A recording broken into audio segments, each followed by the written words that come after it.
Tastes like grass. Hi guys! So today I'm going to do a video on anxiety. So I was diagnosed with generalized anxiety disorder when I was 18 years old, and it was actually at my school that I go to. I went to the psychiatrist here and he diagnosed me with that. So I kind of just want to tell my story about anxiety and then give you guys a couple tips on how to deal with that. When I first kind of remember having anxiety was when I was really young. I can't even remember how old I was, but I had a dream that a car was coming crashing through my window, but there was no crash, there was no glass going everywhere. It came through my window and I can clearly see the headlights, and in my dream I was terrified. And that was the end of the dream. That was it. And ever since then, that's just when I remember being terrified. That's what I would blame being terrified on. Oh, I was just remembering my dream that I had. And yeah, so that's when I really remember my anxiety first starting. And as I was growing up, I didn't really know that what I was feeling was anxiety. I'll get into that in a little bit. So the anxiety first started with me, besides the dream, was with my parents. I just had really bad separation anxiety when I was younger. And, most kids, when their parents leave, the kid cries, they're upset, they don't want their parents to leave. But then they kind of get over it, once their parents leave, they're happy to be with whoever is staying with them. That would happen for me sometimes, but for the most part, I was really upset when my parents would leave. And my parents were like, no. My parents handled it really well. They said, no, we're gonna come back. They didn't give me any special treatment. They said, no, we're gonna come back, and they always did. But the separation anxiety when parents leave is very normal. I would have a lot of separation anxiety also when it was time for bed. So I was just very scared of the night. I was scared of, I wasn't even scared of monsters in the closet or monsters under the bed. I wasn't scared of those kind of things. I was scared of someone coming in, someone trying to kidnap me, but it was only going to be me. My sister wasn't going to get kidnapped, my brothers weren't going to get kidnapped, my parents weren't going to get hurt, it was going to be me. There were just times where I would lay awake until my parents were going to go to bed, and then I would go into their room and tell them I had a bad dream, I needed to sleep in their room, or I was scared, or whatever. And sometimes they would let me and sometimes they wouldn't. And I agreed with what they did. I mean, now as an adult, I agree with what they did because, if they had just told me no, no, you can't sleep with us, go back to your room, I don't know how well I would have taken that because I was a really sensitive kid for obvious reasons. But if they had always been like, oh yeah, sweet, yeah, you can just come sleep with us, I don't know if I would have, been able to get over my anxiety like I have. There would also be times where we would go to our friend's beach house in the summer, and, years of going there, I'd be totally fine. I could sleep, without my parents. I'd be perfectly fine. And then one year, it bothered me to sleep alone without them. And I don't know why. And I still don't know why. I don't know why that one day before we were going to leave to go back home, I just started crying, and I blamed it on not wanting to leave. But the years after that, I was terrified to sleep in the rooms without my parents. They would sleep in the guest house, and the kids would sleep in the kid room. So there were multiple times where I would get to go out there and sleep with them, but other times our parents were like, no, you need to sleep by yourself. You need to learn how to sleep by yourself and not with us. And when I think back on it, my siblings were amazing. My sister was really young, so it was harder for her to help. But my older brothers, they would tell me that it was okay, that mom and dad were going to be there in the morning, and that I didn't need them, that I could sleep on my own. I was a big girl, I could sleep on my own. And it got to the point, I was just crying so hard that they probably just wanted to go to sleep. But I said, I just kept crying, and one of my brothers said, okay, you can just sleep with me, would that help? And I said, yeah, okay, I think that will help. And so I slept with him. He may have ended up sleeping on like the floor, like he was on the very, very bottom bunk, like it was like top, middle, and then bottom. And he was like, I think he ended up sleeping on the floor because there wasn't enough room for us both in the bed. But that just helped me so much, and like I really appreciated, you know, no one ever really told me that how I felt was dumb, because I think everyone kind of knew something was wrong, but nobody was really like, oh, like, something's wrong, let's figure out what it is. Or just like, oh, like, it's just Paige. The really weird thing is that, so I lived in Alabama from about 1.5 to 8 years old. And when I was 8 and we were going to move back to Maryland, we were all talking about moving into the new house, and my mom said, oh, and Paige, we're actually going to have a security system so that you won't be as scared in the nights. Nobody can get in, you know, we'll have a code set up, and if someone does try to get in, an alarm will go off, the police will be called, like all that kind of stuff. You know, it'd be really, really hard for someone to get in. And when she told me that, I was like, I don't care. Like, not rudely, but like, I don't think someone's gonna get into the house. And it was so weird. It was like right then and there, like I just stopped. Like I stopped like being scared of someone getting into the house. And that was, I just very distinctly remember that. It was literally like someone switched off a switch in my brain that was making me terrified. And yeah, when we got to Maryland, I wasn't scared of people getting in the house. I just don't know what it is. Like, that blows my mind that happened, and I have no idea why. Even though I wasn't afraid of anyone getting in the house anymore, I would still have pits of crying, like just crying for no reason. And when I would, my mom would say, you know, girls can just cry for no reason. You know, I was getting to the age where, you know, hormonal things were changing and all that kind of stuff, so we were just blaming it on that. You know, I was crying because I was hormonal.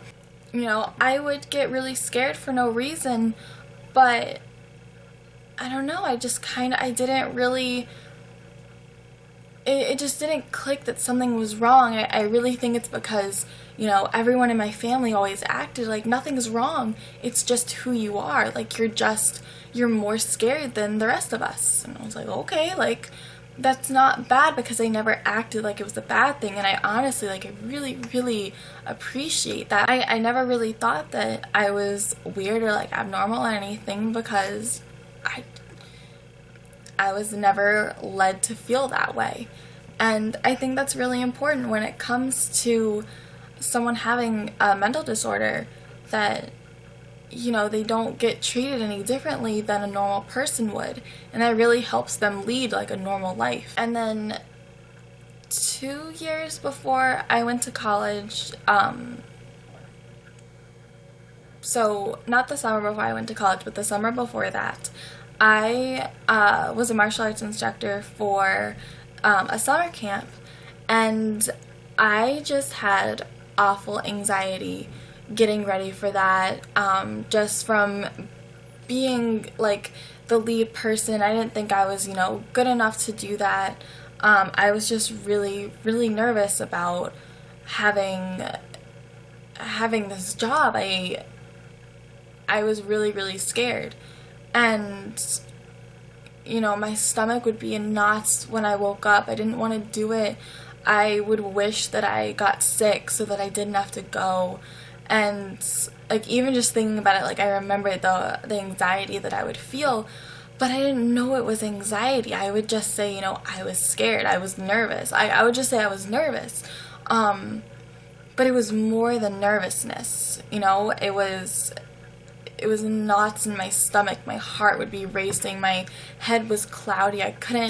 There were times where I couldn't think of, you know, how to do techniques that I've been doing for 8 years. That was the last, you know, big anxiety trigger that I had, so to say.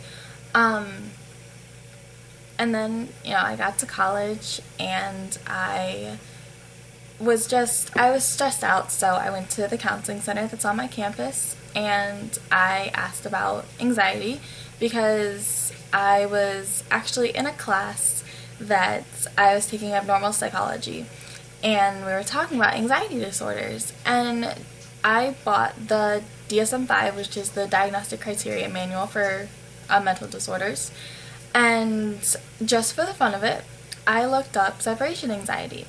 And I think there are 8 criteria that you need, like 3 out of 8 or 5 out of 8 or something like that. I had all 8 criteria. Like, I met all of the criteria. And I was like, oh, that's interesting. And so I texted my mom, and my mom was like, my mom kind of laughed. She was like, yeah, you have anxiety. Like, you've had anxiety since you were born. And I was just like, we just never put a name to how I felt. I never heard of that name. So when she said that, I was like, you just said that so casually. And, after that I made an appointment with my psychiatrist because I really wanted to talk about it. I wanted to learn more about it that I wasn't learning in my class. And he talked to me a little bit, and I didn't really say what I was there for except for anxiety. And he was like, okay, I just want you to tell me a little bit about yourself. And in the end, he ended up diagnosing me with generalized anxiety disorder, which is honestly is really common. And it's not, I'm saying like it's, oh, whoa, like it's big and crazy and, crazy and whatever. But it is still a mental disorder. It's still a mental illness. Like, when I say it's no different from schizophrenia, depression, bipolar, it's no different in the sense that they are all mental disorders. And there's no point in saying that one is more serious than the other. That's really ignorant to say because all of them are serious. So I still get random bouts of anxiety, of course, every now and then. It's not something that goes away, but it's definitely something that you can manage. And I've definitely learned how to manage it. It's been a year since I've been diagnosed with it, so I've definitely learned, the ways that help me really help control it. And there's no real trigger that I have. Like, every time this happens, I get anxiety. It's really just something that happens whenever it wants to. And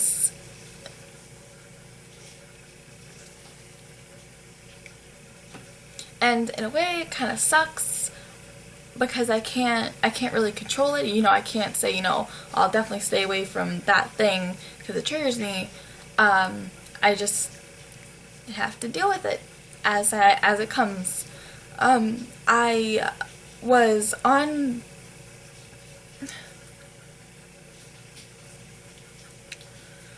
I think it was Facebook, and I came across this picture, and I'm gonna find it and I'm gonna insert it because it is the greatest description of anxiety. And it says that when you anxiety feels like when you are falling, when you tip back too far in a chair and your heart stops and you reach forward for the to grab onto something.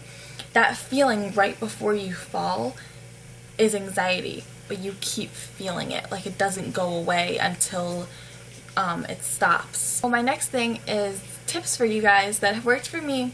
They may not work for you guys. My very first tip is, it's kind of a harsh one, but it's the one that's helped me the most, and that is, you just have to get through it. You can't think that you're gonna die anxious. You can't think that, you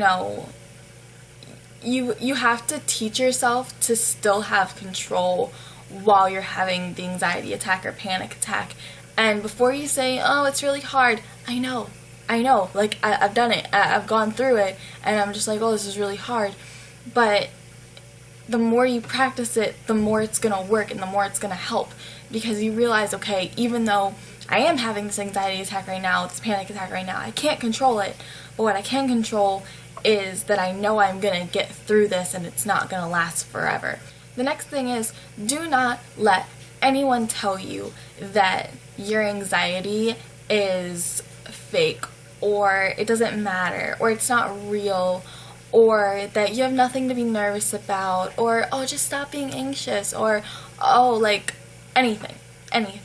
You know, if I could control it, if I could make it so I didn't have anxiety, I would. I would choose to not have anxiety, but I can't. You can't choose what goes on in your brain. And so don't let anyone tell you that it's a choice that you're making to be anxious. You know, it has to do with your brain. And if no one's gonna validate your feelings, you validate them.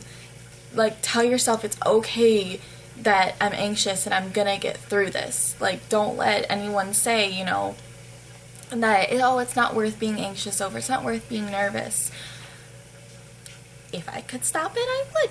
Like, thanks for your advice, but if I could stop it, I would.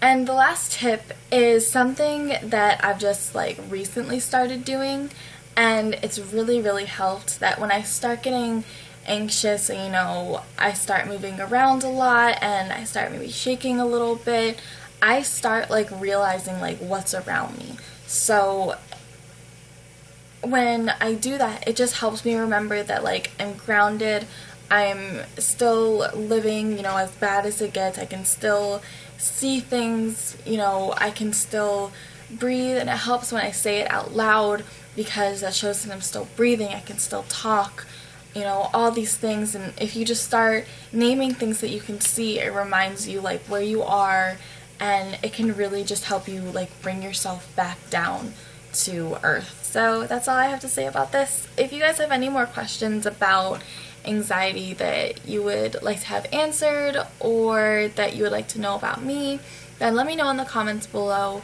because it's really all I have to say on this, but I could have missed something. So yeah, I will see you guys in my next video. Bye!